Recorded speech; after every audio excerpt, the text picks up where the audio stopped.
TIFU by accidentally calling my employee a NSFW name for 3 years. So, let me set the stage. I'm an Australian who managed to score a sweet gig working at a resort on a tropical island in Thailand. I had 50 awesome staff members working under me, and, wanting to make a great impression, I took the time to learn everyone's names, both their formal names and their nicknames. Now, here's where the colossal screw-up comes in. One of my staff members had the nickname Moai, which I was told meant China girl. Eager to be friendly and relatable, I called her by her nickname for 3 whole years. Little did I know, I was actually calling her pubic hair due to the nuances of the Thai tonal language. For 3 long years, I unknowingly called this poor woman an NSFW name, and nobody corrected me. Finally, one staff member let the truth slip, and I was absolutely mortified. I had been walking around, blissfully unaware of the embarrassment I had been causing both myself and Moai. To say I was devastated is an understatement. TIFU big time by not fully understanding the tonal intricacies of the Thai language, and accidentally calling my employee a wildly inappropriate name for years. Learn from my mistake, folks. When in doubt, stick to formal names. TLDR. Got a job in Thailand, learned staff's nicknames, accidentally called a staff member pubic hair for 3 years due to a tonal language mishap. Mortified when I found out the truth. I work with a lot of Mexicans and the words for load and shit are very similar. I was telling the guys to go shit in the truck instead of go load the truck for 5 years. Until a new guy came and pulled me aside and explained how I was pronouncing it wrong. I turned to the rest of the crew, why didn't you guys tell me? To a chorus of laughter from them, well, we always knew what you meant, I wanted to die. Hey, I won't sweat it too much.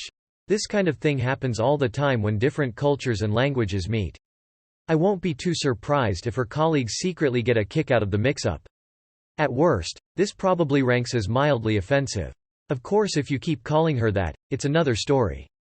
The flip side equivalent of this would be an Asian innocently using the N-bomb in America. Given how prominently this word features in many movies, songs, games, etc., it is an easy mistake to make if you're not aware of the racial nuances. It's Tolkien. What did you think my name was? Don't feel bad. I lived as an expat in India for 10 years and could never learn the language, but my son was fluent in 3 of them. Someone gave me the nickname, Moti, that he said meant jolly. I later learned, rather hurtfully, that it meant fat. That said, we moved and I was trying to get to know my neighbors and I was outside waiting for our driver to pick me up. Our next-door neighbor walked by with her fat dog and I said something in bad Hindi like, Namaste, Ba'u Moti Chutia Hai, na? I was trying to say, hello, you have a really fat dog, yes? She looked horrified and hurriedly walked away. My son walked out and asked what I said to her. Ah, Mom, you really have to get some lessons or something. That's not good. You told her that her lady parts are very fat. I never did talk to her again. I'm confused why you would ask someone if they have a fat dog though. That's the weirdest part about this story to me, LMAO.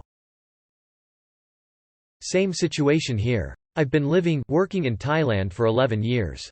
For the first 5 I was calling one of my team, whose name is koi, koi as in the fish. It's actually pronounced goi. Koi means penis in Thai, or more specifically, slang for cock. So yeah.